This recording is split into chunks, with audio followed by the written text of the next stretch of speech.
Welcome to Academy of Mixed Martial Arts. My name is Rob Marcelletti, and we're starting a new certification organization where we're going to get a lot of trainers together to be certifying people to do kickboxing. We wanted to make sure we went through all the safety precautions and all the do's and don'ts of kickboxing, intermediate, beginning, and even advanced level kickboxers. Sometimes need training on, or a trainer is well aware of the rules and the safety precautions. Like I said, American kickboxing has been around for a long time, so they perfected the safety issue.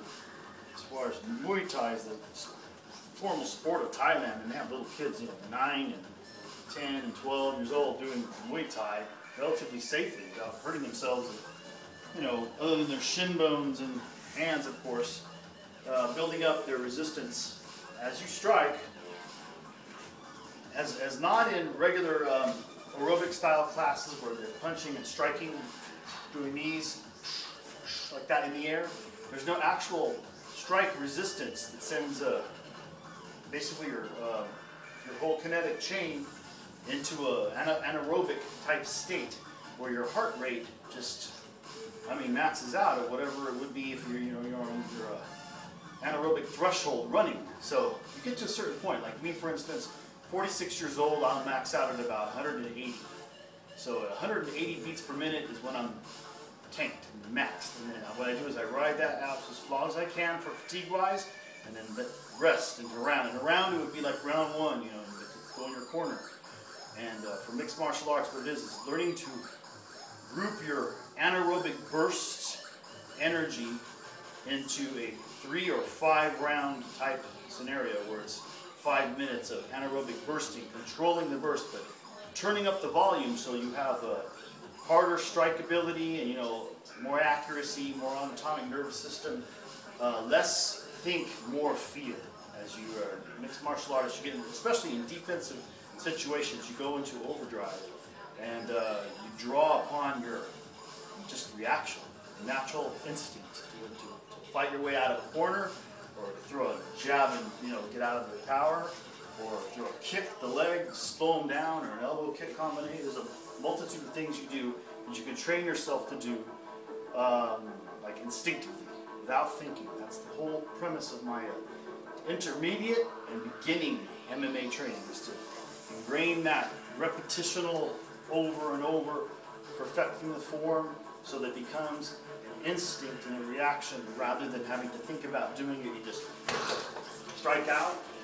So I teach people, first thing I teach them is simple strike patterns, jabs, coming into jab, stepping into jab, okay, back out jab. There's limitless amounts of just the jab, so what I do is I break it into patterns and teach them certain patterns that utilizes your kinesiology of movement, your step patterns, your weight distribution, your balance. For instance, step in, jab, long jab. You just come in and use a lot of the power of your lower body to execute that. Just out. Okay, that's one of the first strikes anybody learns. They counter with that, or they add to that an upper body strike, another upper body strike, like a body hook. So it would be like that, and just a 1-2 reaction.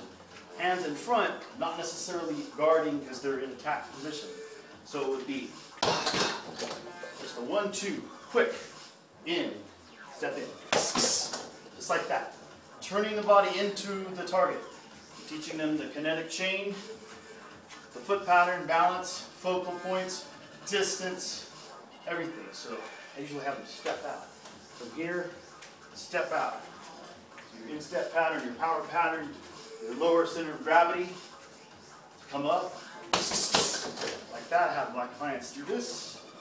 I have them do all kinds of different scenarios where they're in close, have to back out, or they want to kick out. So what I go through is simple strikes, kicks, knees, elbows. It takes about 8 weeks to get all these strikes perfected to the point of doing them correctly and not to the point of utilizing all your strength. That's separately in the strength training area. I also strength train my clients so that they can use the strength level when needed, fight or flight. For instance, the knee block coming in. Like I told them, somebody attacks into you, automatically you just automatically do this all the time as a block mechanism. In Muay Thai they do that a lot. Strong kicks. So I incorporate an actual 80-pound heavy bag into the student. So they come in and you have to learn how to lift up and engage their balance and their momentum and the accuracy. So these are things that other patterns would be a step in jab like we did before, hook pattern with a kick. Something like that. It's an attack. So I would have them do both sides. They'll be doing both sides. I mean, everything is symmetrical. I'm a lefty, southpaw.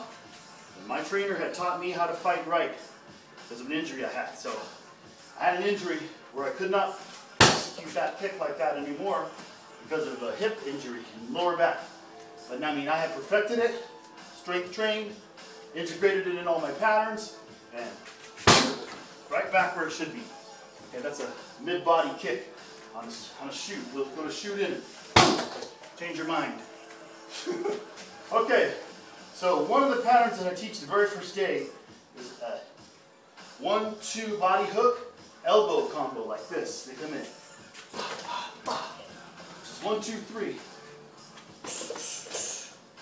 So they're getting this body movement down. Another thing would be the grab. What they made me do is for all Muay Thai, they make you do tons and tons, literally hundreds of hours of this. So, boo, boo, boo, boo, boo. I mean, just knee and knee and knee, knee, knee, knee, pulling it in, knee, knee, like that all the time. So they get these knees down. They can throw a knee at any time. It's jumping, everything. So knees are going to be an integral role of the education, as well as like angle elbows. Boom. Coming in different angles. Body shot, body, boom. Looking like that. Integrating knees, elbows, long jab away.